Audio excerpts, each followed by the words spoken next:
dans le secteur culturel, vous avez des hypothèses où vous avez des personnes qui veulent qu'on fasse une prestation artistique pour eux, mais qui n'ont pas envie de prendre le rôle de l'employeur. L'exemple caricatural que je donne systématiquement, imaginons que le jour de votre mariage, le deuxième plus gros jour de votre vie après ce cours-ci, vous décidez de faire venir un groupe de musique.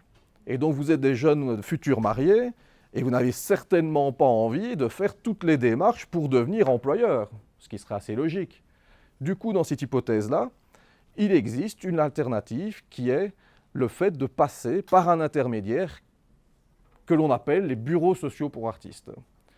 Alors pour ceux qui sont déjà un petit peu actifs dans le secteur culturel, les bureaux sociaux pour artistes, c'est notamment la SMART. La SMART est probablement le plus connu. Il y a beaucoup d'alternatives à la SMART. Vous avez Artists United, vous avez Merveille notamment.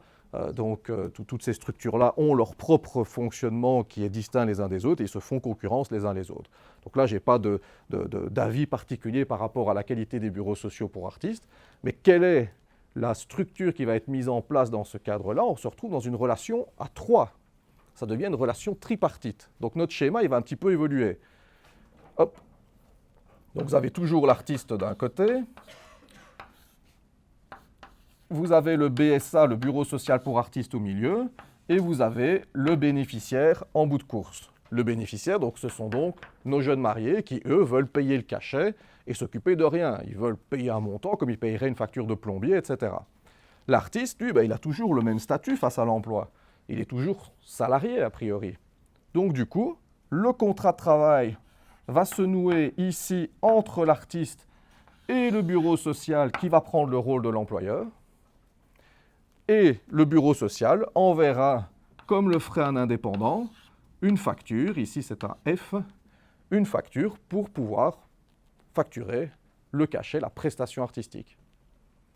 Alors évidemment, les bureaux sociaux pour artistes, ils ne travaillent pas gratuitement. Donc sur les sommes qui gravitent ici, ils vont prélever un pourcentage qui correspondra à leur bénéfice, à leur charge, on va dire, leur commission, si on préfère. Donc, ils vont prélever un pourcentage. Ils vont aussi, en tant qu'employeur, prélever les impôts, les avances sur impôts et les charges sociales. Et il y a même, pour un employeur, l'obligation de payer des charges patronales. Donc, tout ça va être payé avec les sommes qui découleront. Donc, on va même rajouter ici une flèche, charges patronales. Donc, vous avez le pourcentage du BSA, l'impôt, les charges sociales et les charges patronales qui sont donc prélevées. L'ensemble de ces prélèvements-là représente forcément un coût important. Quand vous regardez ici ce que paieraient nos jeunes mariés, imaginons, on va faire vraiment simple en prenant un chiffre rond, imaginons un cachet de 1 000 € pour l'ensemble du groupe de musique qui vient jouer à leur mariage. Une fois qu'on a fait tous ces prélèvements-là, en bout de course, il va rester quelque chose comme 450 €.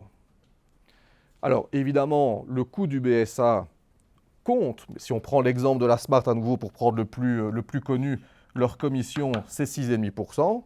Mais en réalité, en Belgique, on sait que les revenus sur le travail sont énormément taxés. Et on le voit par ce biais-là. On a l'impôt, on a les charges sociales et en plus, on a les charges patronales qui entrent en ligne de compte.